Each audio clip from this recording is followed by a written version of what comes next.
welcome to the Carla Murphy Show, Uniquely Different. We are in for an exciting show today. We are so grateful to have some talented young men who are going to present and show us some of their uniqueness. We know that on the Carla Murphy Show, Uniquely Different, we focus on being different. We focus on highlighting our uniqueness. We focus on showing the world how we are fearfully and wonderfully made. We are a little strange, we're different, but we are unique. So that being said, we know that we focus on family, community, Christianity, and business. And we are so excited about today's show and all of our participants. We're going to have as a part of the show, Mr. Daniel Blackburn. He is a pastor of the Star of Bethlehem Baptist Church in Beacon, New York. He's going to come to us. He's a husband, a father. He is a business owner. He's an amazing graphic designer. He's just a wonderful, wonderful addition to the body of Christ. We're also going to have Mr. Samuel Harris and his team. He is also a young preacher from the Greater Hope Baptist Church in Buffalo, New York, where he serves as an associate minister. Him and his team, they're going to come to us with overdue bills. We're going to hear about that, overdue bills, and you are really going to enjoy the uniqueness of their production. We have Mr. David Blackburn, who is going to represent his company, Cultural Voicebox. Mr. David Blackburn has been an actor, he's a poet, he works in community affairs and relations, he worked in higher education, as well as he is a Christian educator in ministry. So we're in for a jam-packed day. Last but not least, we have Mr. Martin Bryant, who is a poet. He's a poet in his own right. He's written several poems, and the title of his collection is In the Midst of It All. He has many years of history behind him. He's a phenomenal writer, and we are in for a real treat today. So without any further ado, I want you to sit back, relax, and enjoy all of the uniqueness of the talent that you will experience today. I know that you will learn lessons, you'll feel enlightened, you'll be encouraged, and you will be entertained. So we thank you for joining our show. Please enjoy.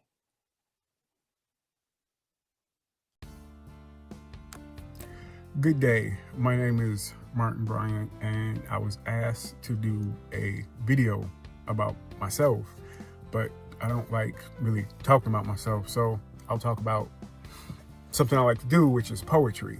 I started my own open mic in Buffalo, New York in 2019, and it was the first weekly open mic offering in Buffalo, New York, and it lasted for 5 years. It was down at 141 Elm Street in Buffalo, otherwise known as Sensations. We did poetry every Thursday night from 8 to 11, and from there it launched a lot of open mics in Buffalo. It opened open mics that went to Niagara Falls, went to Rochester, even went to New York City. And during this open mic, we even got a chance to open up for national comedians for 5 months. They had comedy shows on Fridays, and myself and my partner, we did a freestyle, and from there we were invited to open up for the comedians, which was kind of cool. We've done open mics for benefits. We did a charity at Shays Buffalo back in 2000, which was nice. I've performed at University of Buffalo, at Canisius College, at Buff State, and even was featured at ECC South Campus in Hamburg.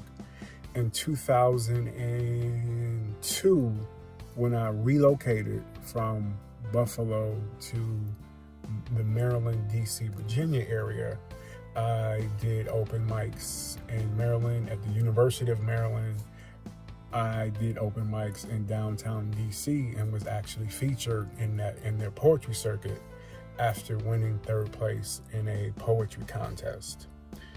Poetry has been good to me, and I've been good to poetry. I've performed also in Long Island, and currently, or in my past, I have written 11 poetry books, 7 of which are on Amazon, 2 of which I sold back in the early 2000s at my open mics. The funny thing is, I never liked poetry in grammar school, in high school. I kind of picked it up as a personal dare to myself because I've written everything that a person can write. I've written articles, which are now called blogs. I've written scripts. I actually wrote 2 movie scripts back in 91 and 92. I've written books. I've written things that appeared in the newspaper. I've written for people. And the last thing I told myself in 95 was that I had to write a poem. And for me, I thought all poetry was love poetry. So I don't really remember the poem itself, but I do remember the last line, and it was, "Your sweet serenity captures my true existence." And I didn't necessarily write this poem to someone. I just wrote it because, again, I thought poetry was love poetry. So that's where I started. Since then, in 2000, I graduated in my poetry, in my poems. 2004, I started a poetry series called In the Midst of It All. And I've written inspirational poetry since then, which has appeared in church bulletins as far as Seattle, Washington. I was contacted, which I thought was very cool, back in 2006. And someone asked me, could they buy one of my poems to put in their church bulletin, which was an honor. I've done poetry at my own church, Greater Hope Baptist Church, 8 Verplank, which every time I do a poem, it's an honor to do. And poetry for me is just my way of inspiring myself and other people. And this is probably the longest prelude to a poem in history, but I would be remiss if I didn't write a poem for this and recite it. In the midst of it all, the pandemical debacle, I feel like an animaniac like Dot, Wacko, and Yakko. Social distance, do we hide in the tower?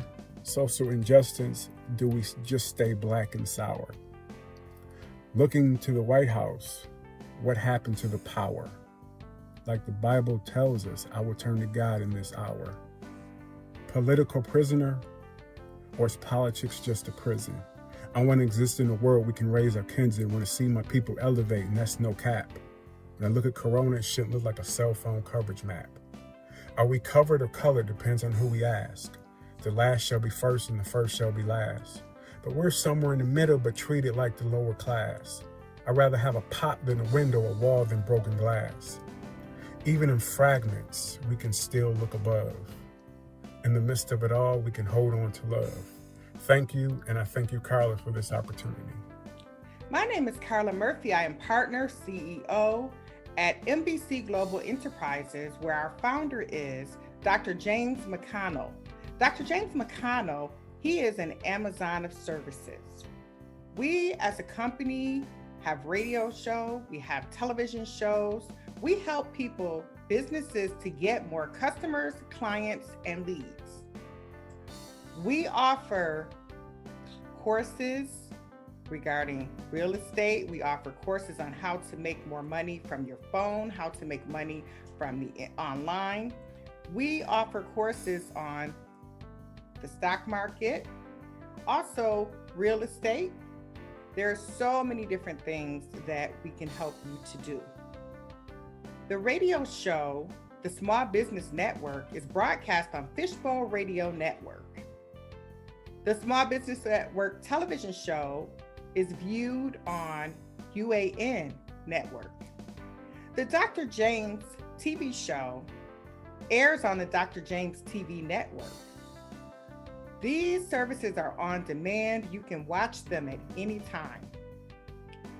NBC Global Enterprises, we're here to help people who have a business, people who are interested in starting a business or maintaining a business, growing their business, or people who have challenges in business. We are here to support, to resource you. We also offer a 4-tier platform called NBC's List. And NBC's List was built by Dr. James McConnell. It's like a combination of Angie's List and Craigslist. You will be able to get the platform and you will be able to put all of your information and people will be able to reach out to you. We would love to be of assistance to you. We would love for you to come and partner with us. NBC Global Enterprises is a wonderful place to be. The partners are made up of people from various backgrounds. We have people who are in the delivery service. We have people who are authors, people who are dance majors. We have business developers. We have people from so many different backgrounds. NBC Global Enterprises, we are the number one partner for you. If you would like more details, please call me at 716-553-3109. Again, that's 716-553-3109. Or you're welcome to email me, Carla Murphy Uniquely Different at gmail.com. We're waiting for you. We're looking forward to partnering with you. We're looking forward to growing your business. We're looking forward to helping you, to help your family to move towards financial freedom and time freedom. So don't delay. Call us today. That's 716-553-3109. Dr. James McConnell, Carla Murphy, our partners at NBC Global Enterprises, look forward to servicing you.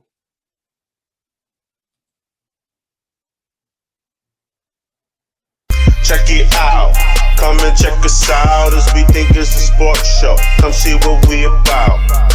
Check it out, come and check us out as we think it's a sports show. Come see what we about. Hey, Mike, Rad, Mills, Preach. Come check us out so you can see how everybody think.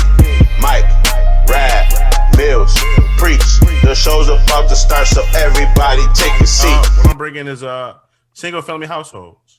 Especially in the area that I grew up in, shout out Cold Spring, you already know. There is a lot of single family households.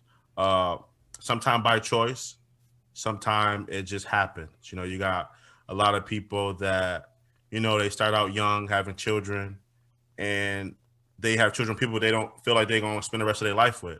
So they end up having that single family household. I'm going to live in the east side of Buffalo. So you got, you know, situations where the person you had a child with may be incarcerated.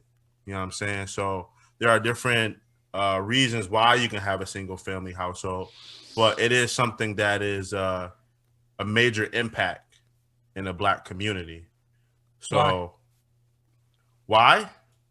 In the Black community, maybe, I don't know. I think more so it's choices, right? A lot of people in the Black community make sometimes the wrong choice. Well, I'm not asking you why single family households, you know, exist. I'm saying why what's the issue with them? I mean, I don't really think it's that bad of an issue with it, but I think that, you know, when you have a household where you have both parents, that there is a chance that your child may grow up in a different way compared to a single family household. For instance, you have a mother and a father, you know, have a child, and the child goes stay with their mother Monday, Wednesday, Friday, and then they with their dad Tuesday, Thursday, Sunday. And, you know, they may go on a date together as a group on one of the other days. But I think you don't get that right mix, that right gel, you know, with your child that you should have or what you could have when everybody was together. Us four, you know, we had the luxury of, you know, having a two-family household compared to somebody else that may have, they're just staying with their mother, you know, or they're staying with their father, and they don't get that support that we may have got They don't get those life skills that we may have got together. And it's kind of like you're going in different avenues because your father, your mother may have different teaching methods. They may have different ways that they see things and they approach situations and stuff like that. Compared to when you're in a household with both your mother and your father, you can get both things at the same time and kind of put them together to find out what works best for you.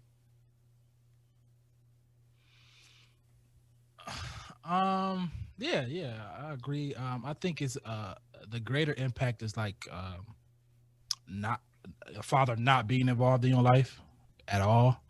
I think that fatherless homes is, you know, when you look at the statistics, that it correlates with a lot of crime, or correlates with a lot of like dropouts, crime, not finishing school, jail, all those things where, you know, a lot of Black men end up. You know, it comes from the father not being in their lives. I don't know if it's a distinction between just being separated, like the mom and dad not being like together, co-parenting, or is it, you know, literally just not having your father in your life, or you know, I think it's probably, I will lean towards the latter, just not having your father in your life.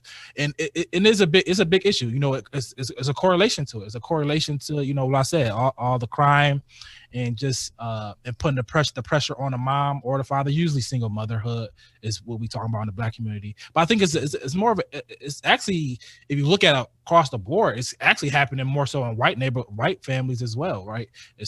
It's a Black issue for sure, but for some reason it's becoming an issue across the board. Yeah. But it's definitely been affecting our community the most. And when you just look at it, it's just direct correlation.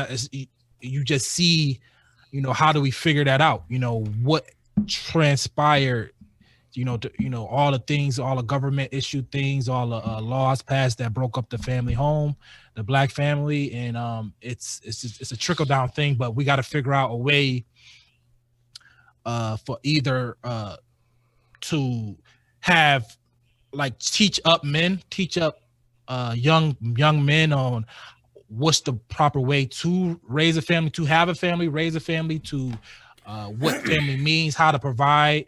And we got to figure out a way. I don't know how you make, like, what's in the psyche of a man to have a child and not want to be a part of their life. You know what I mean? I don't know. I was happy enough to have a father that was a part of my life. I have kids, I'm a part of their life. So I don't know what brings somebody to the point where you have kids running around, you're not a part of their life. You know, I don't know what that is, but we got to figure that out. You know, why is that so prevalent in the Black community, and we got to tackle from there. Yeah, I think, I agree, Rad. Like you see it, primarily we're talking about father not being around, and I guess I would have to look this up, but I'm curious to see the stats on, like, how, like, girls grow up while having their father versus boys growing up not having their father, because it probably is a greater impact on the boy. But I don't know that. I'd look that up, because when we talk stories, right? Your dad talked about the handwriting. He talked about the red light district. Like, you know, you spent time with your dad. My dad was my basketball coach growing up.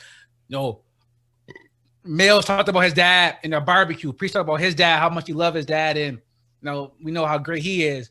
So just not having that, and just show you what a man should be, right? Like, you know, we argued about gender roles earlier, but at the end of the day, I hate when I hear Black women tell Black men what a man is. Like, oh, well, you should do this to be a man. It's like, you can't tell me what I need to do to be a man. You've never been a man. So having a man or having a father in a child's life, especially a young boy's life, like, it kind of, you know, keeps them on straight and narrow, scared. A lot of times the mom got to work 2 or 3 jobs, the son doing whatever, the daughter doing whatever. Men, the boys, they get into gang life because, you know, they feel like they got to make money, especially if you're the oldest. So you definitely see a correlation between the fatherless homes and, you know, the children growing up with, you know, whether it's crime, whatever the case may be, right? Like you talked about. And I think that is a big issue. The psyche, I never even thought about the psyche of the people that just leave, right? That just go, like, my grandmother, who just passed away, one day, my grandfather or no, my dad's sperm donor, he when we went to the store, it never came back. And like my gram just had to step up and take care of like 8 kids. So what he was going through, I don't know. I kind of don't care. But so when I look at it, I think about like, incarceration. I think about murder, why the father isn't around. But there's a lot of cowards that just up and leave. And I guess getting into figure out why, I think that would be a big step in helping it, right? But there's also those females that make that choice to have a child by a person, and then they choose to not have that person a part of their life too. So a lot of factors. Yeah. Yes. I think we're talking about two different issues. Because single parent households is not necessarily the same thing as fatherlessness. Like those are fatherlessness. Those are like two different things. Yeah, see, I don't think single parent household is not like if your dad is still coming to all your football games and everything. I don't think that's an issue. It's when he's just not around. Yeah, and vice versa, or if the woman is not around, and then you have the male. So I mean, it is like it's a myriad of a whole lot of things that can cause some issues with this. Yeah. But what we do know is like from our own experience, we grew up in 2-parent households, and we know how beneficial that is. Like it's not a coincidence that we all went to the same school. We all semi-successful. Yes, we know how beneficial that is. That is not to say that all people who grew up in 2-family households turn out right or turn out like that. That is not to say that. We're not saying that, nor is it to say that single parent households are people who may not have their father with you don't turn out good, right? So, because we see examples. James. Yeah, we see. I don't necessarily like when people point to him, but, because he was one of one outlier. Like, but nonetheless, we can name. There's other names like that, right? But I just think it's very nuanced, right? And I think it's case by case, because even people who are products of divorce, like that can turn into a whole nother issue, right? And that could be a single, family household, and then you know what I mean. Like, so it's a lot of factors that play into these things. I think that if we can focus on the children, right, in the situation, like making whatever transition they have to make that easier, trying to get them whatever help that they need, whether it be, traumatic help as far as maybe talking to somebody about the situation or whatever the situation, I think the focus should be on the children, and then you should try to work your way to the parents, right? I think that you should try to focus on like making this situation, okay for them, and then, you can move on. But I like we said before, like we're just bringing these topics to the forefront. We're talking about them, and then hopefully, we can get somebody on that can lay some things out for us, right? Lay some things out for our audience. But hello, I'm Carla Andrea Murphy. I am the founder of the Carla Murphy Show, Uniquely Different. Are you looking for a platform to display all of your gifts and talents? Are you looking for a place to share about your greatness? Are you looking for a place to show the world about your business, your knowledge, your talents, your skills, and your abilities? If so, you found the right place. We would love to partner with you. We would love to display and to highlight you and to showcase you. Whether you have a business, whether you want to share about the greatness of your family, whether you want to share community resources, or help to win more souls to come to Christ. If you want to talk about your passion for Christianity, you've come to the right place. The Carla Murphy Show, uniquely yours, uniquely different, was designed especially for you. It was designed with you in mind. Please give us a call, area code 716-553-3109. Again, the number is 716-553-3109. Or you can email at carlamurphyuniquelydifferent@gmail.com. Please look us up on social media. We're on Facebook, Instagram, LinkedIn, YouTube, Twitter. We would love to hear from you. Let us show about your greatness. Come and be a part of the Uniquely Different Showcase. And for more details, please feel free to contact me. We are waiting for you.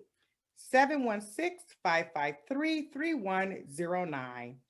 Looking forward to meeting you.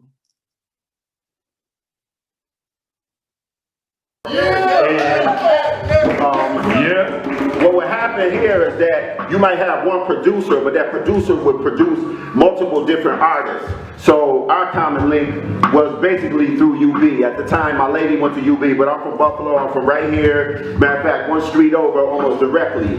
But down the street, right across the street, my man Scotty Earl, he was the main producer for Upstate, which was one of the largest and most effective and dynamic groups that really it still sent ripples, through this day. And what I remember is that there was a lot of guys that came from New York, and New York was the Mecca. But when you had Buffalo moving to the point where, it was raising eyebrows from these cats that was coming up from UB and other areas, it made a great impact. And when I mean UB, I'm talking about from New York City, from that Mecca. And the birthplace of hip hop is where this band, this is where he came up. You know what I mean? But tell us something that you remember about the era. Come on, give us something. Oh man, I was just listening to Tribe Called Quest on my way over here. We was listening to what was we listening to?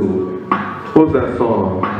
Yeah, tell them about the Fountain of Youth. Tell them about your group, the group you was in. We had one of our common bonds was it was a producer. His name is Epic. His name is Sheldon. If you go in there, he rubbed elbows with a lot of different people, but he was a DJ at UB, and I believe that's how we really started rocking together, right? Oh yeah. Fountain of Youth, like 1990. So Fountain of Youth was a group with this man and his twin brother, and anybody familiar with Delano Elwood, they were a three-man group, and it was Fountain of Youth, and I was part of a group called Sound Wisdom. Word. And you can tell about the names Fountain of Youth and Sound Wisdom. We wasn't just, on the regular stuff. We was really trying to, do something different, and we wasn't really trying to just waste our time trying to rhyme. But we was actually trying to teach somebody and teach ourselves, really. Because, when you try to rhyme, it's because you're trying to learn something as well. But yeah, it was a learning experience for me. So I looked up to the rappers that really was trying to teach you, like Rakim and he's trying to be humble. This dude was a beast. A lot of people see now, they know him from his poetic days, but he was one of them type of dudes that you'll be in the cypher, and the cypher ain't like, today you see on BT, it'll be a line of dudes and everybody jump up. But the cypher was a circle, and we honed our skills by passing that mic around. And you see somebody back, and you wasn't coming back whack, and you was memorizing so many different things because you couldn't be coming back with old material. And this was a dude, you might be in there trying to lay low, and this type of man would actually call you out and hammering on you. And you really could not, I'm telling you, they don't want it. Yeah, when I first started, my name was Hostile. I went by the name Hostile. I loved to battle. I used to lose a lot of battles, but I still had a passion for it anyway. It didn't matter. But then I had, like a spiritual experience, and I became the sun child. I spent a lot of time with, my mother and father nature and stuff. And I became sun child, and I kind of calmed it down a little bit. Nowadays, I find myself in the church totally, I'm kind of not even rapping that much, because there's like a struggle between the spirit and the hip-hop is more soulful. It's not like something you can get into really spiritually and calm down. Even when you rap as a Christian, you still find yourself battling something. It's like I'm spiritual as well, but my thing is, when I look at my everyday situation, when I had to walk to school, I walked to school in this neighborhood. I went to church in this neighborhood. My grandmother lived in this neighborhood at a certain point in time, and when you walk the streets and you deal with people every day, you got material coming up all day. And we came up in a perfect era, at least within the 90s, where it was really acceptable to be able to use that kind of material content. But what happened as the 90s went on, what I noticed is that when we would do shows, less and less people would be doing what I was doing. And then people would come up and say, hey, I like that what you did. You didn't even curse. You know what I mean? Like they expected to hear some cursing or whatever inside of the rhymes, or expect you to be talking about shooting up the club or females or whatever it might be. And so as I went further and further, what I found was that my lyrics alone really fit very well in the spoken word scene that was coming up. And these my peoples back here. Now this is deep. Check this out. So in the hip hop circles, I was known as the missing link. Is that right? But when I went in the poetry circles, a lot of the MCs would just call me Link. Okay. Well, in the poetry circles, I went and I rocked with Missing. And Missing stood for mentally I'm scarred, so I need God. And basically, matter of fact, the first competition that I got in, I won with just straight raps. It was just straight raps. But this was a cappella. But my thing is, the purest thing was to come from your heart.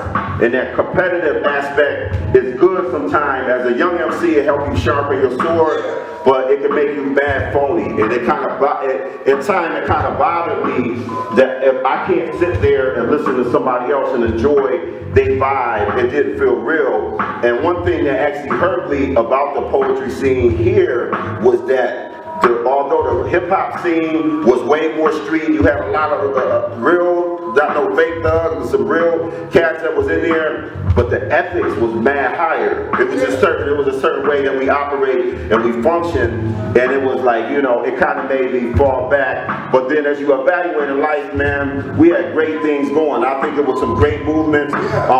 This man right here, James, at one point in time, I identified him as one of the most powerful people in relation to the spoken word. I'm gonna tell you why. We're going to start out with a brief recap, and then we're going to delve right in. So, of course, it's coping with stress and anxiety. And it's in this age of pandemic, protest, and politics. And so as we went through, and this wheel shows us that when we go through different traumas in our life, whether it's physical, sexual, and all the host of things that are listed here, and as she reminded us that most of us by the age of 18 have gone through at least one trauma, and she shares some statistics with us. And so the whole thing is when we have traumatic and stressful experiences and they are excessive over a long period of time, it basically begins to wear on the body. Imagine when you're driving a car. I started learning to drive. My father insisted that I learn to drive using a stick shift. And I was quite frustrated because you know what? Clutch in, clutch out, move it at this. You had to get the timing just right. And I remember one day very frustrated, and I said to my father, why do I have to learn how to drive a stick shift? And my father is a traditional Southern man in this sense, that you do what I say, period. But in moments of time when I really needed to have that fatherly male perspective, it was there. And one thing he said that has never left me in decades of living, he said to me on that street where I was learning how to drive a stick shift, he said, as a father, I need to know that there's no vehicle on earth my daughter can't drive. I hated stick shift. And then he let me take my test on an automatic, but he made all of us learn on the stick. What am I saying? There's a point, if you don't get things rebalanced, it strips, it drags, you can hear the grinding. So that's the same thing with ACEs. If we don't get to that point where there's a balance, where there's a healing, where there's an acknowledgement, you can't hear what you don't acknowledge. You can't, if you don't put it on the table, it can't be served to you for your healing. It's like that chronic ongoing, and that engine is revving. At some point, you're going to burn out a transmission. You're going to burn out the clutch. So you have to figure out how to do it. And that's what we're going to figure out today. We're going to figure out how to take all this information that has been planted with us. So when we do that, that's ACEs. Then the next thing is we talked about looking at adverse experiences and connecting them to our community. There's one thing, and that's something that It's taught also to us in seminary, and it's called Womanist Theology. You don't need to remember that, but this is basically it. It's something that Alice Walker, the writer of Color Purple, helped coin the term. A womanist is a woman that ties her wellness and her healing. We don't separate it from our community. And I'm not talking about the community outside our house. Our community begins within our house. And that as women of the diaspora, women of color, women of any descent that touches the continent of Africa, family is in the essence of the air we breathe. And so therefore, our way of moving through life is to take our community with us in our hearts, in our spirit, and in our work. So when we look at adverse childhood experiences and adverse community environment, there is a point. So if you just look where the roots are on this tree and the roots in the trunk meet, that's where we kind of exist. We find a way to marry the two together. And yesterday we learned that if we don't fix the things that are in our childhood, and we have these things in our community that come against it, after a while, it takes a toll on our wellness, physical wellness, mental, spiritual wellness. So when you pair all these devastating things together, there must be healing at the table. We are often taught that whatever you need to do to keep the family together or to keep whatever you're part of together, you keep it together, you keep it moving. But the unfortunate thing is at some point, the clutch is going to burn out. So I want to continue, and I want to add this metaphor, something for you to think about. I often teach that in life, there are 4 balls. 3 are glass, 1 is rubber. Just bear with me for a second. In life, there are 3 balls, 3 balls that are glass and 1 is rubber. If I drop the rubber ball, chances are the rubber ball is going to bounce back. That rubber ball is called work. In work, most individuals, statistics show most Americans pre-pandemic, of course, work an average of anywhere from work and as far as travel, getting ready, everything that is encompassed in going to work, getting ready for work, it's an average of 12 to 18 hours in a day. I'm not saying you're on the road all the time. The average commute in New Jersey, by insurance company standards, is 45 minutes. So when you think about all that time that is spent with work, getting ready for work, preparing things in our home so that we can work, when you drop that rubber ball and it bounces back, your employer can replace you should you not be able to work or something happens. You're out on a medical leave. They will replace you. They can replace you. However, there's 3 glass balls. The 3 glass balls are health and strength, friends and families, and those things that make you the unique person that you are. Health and strength, friends and family, things that make you unique. If you should drop that glass ball, it shall shatter. I can go to Home Depot and get a phenomenal secret glue and put all the pieces together, but we know all the pieces won't come together. You may not be able to find some. And guess what? Even if I use this magical glue, it will never be the same way it was when it was whole. Health and strength, friends and families, things that make you the unique self that you are. Know that when those glass balls are shattered, your situation, those that you impact will never be exactly the same. I made a decision in my personal life to be an auntie before the first niece or nephew were born. Why? Because in my family, I have aunts, but I have one auntie. And that auntie is a term that aunt, my Aunt Doris, is not a step down from my mother. She's a fraction down from my mother. And my mother and her are close, but I always knew if I needed anything, auntie was there. And I wanted to replicate that. Yet to be that auntie, to be the one that the children knew, loved them with all the breath within myself. A lot of these things that are on this tree, I had to get through. I had to become healthy and well and deal with things. So I like to let you know I'm successful because they don't go home now. So also when we look at ACEs, what's the lasting effect? Think about that car, that engine is revving, that clutch keeps trying to find its space. After a while, the long lasting effect is your body is going to tell on you. Your health is going to have a toll. Your behavior is going to be influenced, and your life potential, the things that you want to do. I'm not going to go into this, but I want to leave you with this thought. It's an exercise for you to do in your time of reflection. On your 85th birthday, if you've reached it, praise be to God.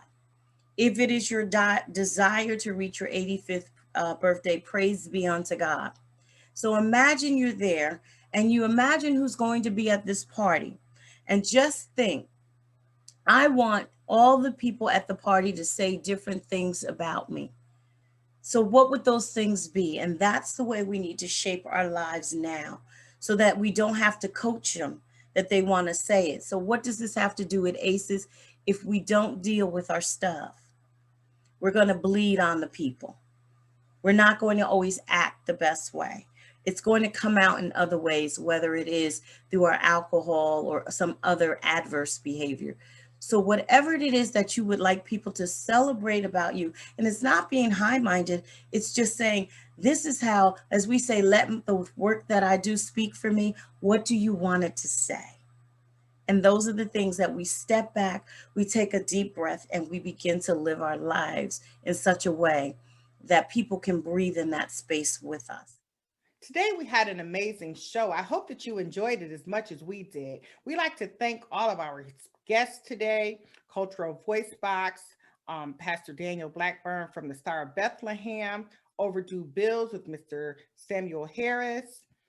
In the midst of it all, Mr. Martin Bryant. It's been an exciting show, and we are glad that you chose to join us.